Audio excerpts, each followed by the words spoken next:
everybody, it's Angela from Hit Subscribe, and today I am going to talk to you about how we communicate. So, as many of you know, we're a fully remote company, so we communicate and work together like almost completely digitally. So before this, I was thinking through all the different venues that we use uh, to communicate to each other, and we actually have quite a few. So I think what I'm going to do first is give you a list of the ones that I can remember that we used. I'm sure I'll leave a few out. And then I'll talk about like some of the ways that I've found um, to communicate better. I came from a job that wasn't remote. I had an office, so communicating with people was pretty different, and I've had to adjust. So I'll share with you some tips and tricks and just general advice. By far, the most communication we do occurs on Slack. So we use that for mostly like person-to-person communication. We make announcements, like general community announcements, but also like announcements about what content is available for people to work on. We also like do fun things, share fun things like memes and fun stuff on the internet we find. So we have a good community presence there. But one thing about Slack that isn't the best is that, well, we don't use the paid version. So like, if you want to look up something that you talked to somebody about a couple months ago, you probably aren't going to find it. So that kind of segues into the email that we use, which right now we port through Gmail. And so that's just important for communicating with clients, and we're delivering content through it, and receiving like communication that we want to stick around and keep a record of. We also use a program, or like it's a service called MailChimp, and it's free, the option that we use. So we send out a lot of automated emails to our authors. So it's pretty cool. So every Monday, we'll send out a weekly email that says, hey, these are the posts that are available. Get in touch with us if you're interested. These are the opportunities, because we'll make the announcement on Slack, but some people miss it. Another thing that we use is a program called Trello. So it contains like a calendar that shows all the different stages that the content is in. And you might not necessarily think about it being something that you could use for communication, and you can leave notes for people in Trello, but we actually use it as a visual interactive representation of what's going on with a piece of content. So somebody can look at where something is in Trello, and they can, it's communicated to them that something is, in this step of the process, and they know what's coming next, and they know what their due dates are. So without actually having to specifically talk to somebody on Slack and say, hey, tomorrow this is due, they can look at Trello, and that information can just be communicated to them that way. And yeah, you can leave notes on Trello, but we prefer not to. It also is helpful to, not necessarily for employees. I guess you can keep track of your daily stuff for yourself, but it's also a way, like if we have a shared Trello board, for me to know what project someone else is working on. They don't have to tell me every week and give me a report of, hey, this is what I'm working on this week. I can just go there and find out for myself. Let's see what else. We use a lot of Google products, so we do use Google Hangouts. We use that for like some informal kinds of meetings, on the spot kind of meetings, but we also use a paid service called GoToMeetings for meetings with clients. One of the things about a GoToMeeting that's pretty cool is you can record the meeting, and you can also get a transcript of the meeting. So that means like, we can get off of a client call and kind of, make better notes. So that's pretty cool. And then finally, old school way to communicate in case of possible emergencies, if somebody's not on Slack at the moment, is to just give them a phone call and try to get their attention that way. Um, so, like I said, the job I had before was not remote, and although like I did use email, as we all do, communicating was kind of different, and it took a while to adjust. So, a couple things that I didn't necessarily have to deal with before. Some of them I did, but things I've realized that I should be considering. So we have 4 employees, core employees, and we have about maybe 120, maybe more contractors in various roles, and they're all over the world, which is pretty cool.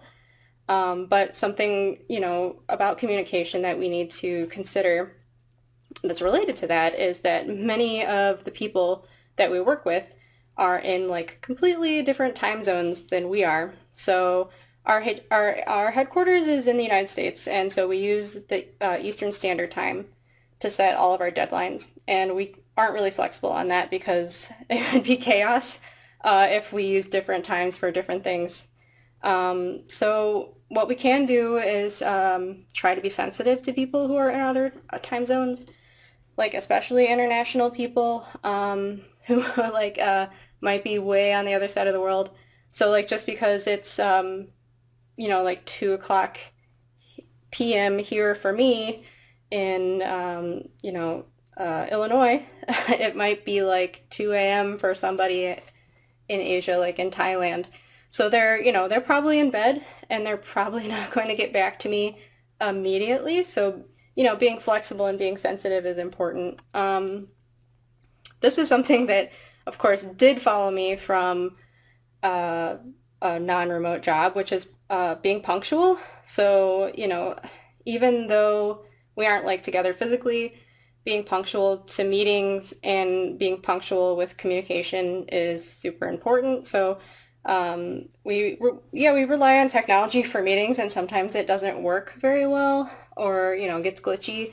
So, just trying to show up a couple minutes early to make sure stuff is working is important, to make sure that, you're communicating effectively and you show that you're respecting other people. Let's see. Oh, another one that's very important, that's I kind of used it before, but it was something I had to get used to, was expectations for communication. So like, if you're in the office, you walk up to somebody and you ask them a question, and they're probably going to get back to you right away, or at least they're going to answer you right away. But, when we're all over the place and nobody knows exactly what the other person's doing at the moment, you have to like set expectations for when you consider, somebody's going to get back to you, or when you're expected to get back to them. So I think generally for us, we do a Monday through Friday 9 to 5 type of work week in general. Like personally, I do work during those hours, but like I'm not constantly monitoring Slack, so I'll check in every couple hours, especially if I'm trying to focus on something else. But I'm always going to reply to someone at least within 24 hours during the business week. And, I respect and hope that other people respect that we don't officially like work on the weekends. So we probably won't get back to you on the weekends. And then like the other way around is like, how do we expect people who work with us to communicate to us? And so being available on Slack is the most important thing. It's the only way, sometimes the only way we can get a hold of people, other than email. So, having your notifications on for your various communication venues is important. So like notifications for Slack should be on at least for direct messages. So let's see, what else? Oh, this was one that was definitely an adjustment. So, like when you're face to face with someone, you can you can emote and like have expression with your hands and your face and your body, But like when you're communicating digitally, it's hard to, I guess, get tone across appropriately or easily sometimes. So, um, picking up on things that you can do to try to make sure that your message to someone isn't taken the wrong way or even could be construed as offensive because you can write it down and think that it's sarcasm and someone else could take it and think that it was literal and be upset. So, like one of the things to do is just to be very clear. I would say avoiding sarcasm with people until you get to really know them.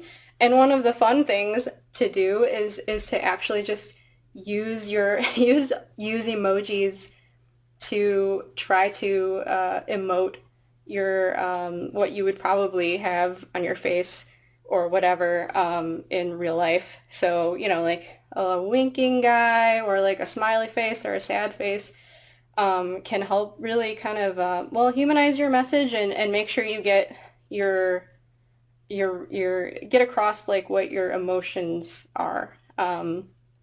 So another thing to keep in mind about like tone is that like there's a lot of factors that could take could make a message tone fall on the side of being upsetting. So like if you're the recipient of a message where you were like, wow, I don't like that person's tone, I would say at least, on the first occurrence, like you take it with a grain of salt because there are a lot of like reasons why somebody's message could sound kind of off to you. So take it with a grain of salt because it's very hard to sometimes get your message across written with written words. So I think like that's kind of it. And if you have any questions, I actually don't really know how to see questions, but I see that Erin is watching. So I guess like some takeaways for this. It's important to try to adhere to like a regular schedule and to make sure that people know what it is and what to expect from you as far as communication, digital communication. Being respectful of other people's time, being flexible within reason, and as always, being kind to one another. It really goes a long way. So maybe I'll see you again and have a good day. Bye.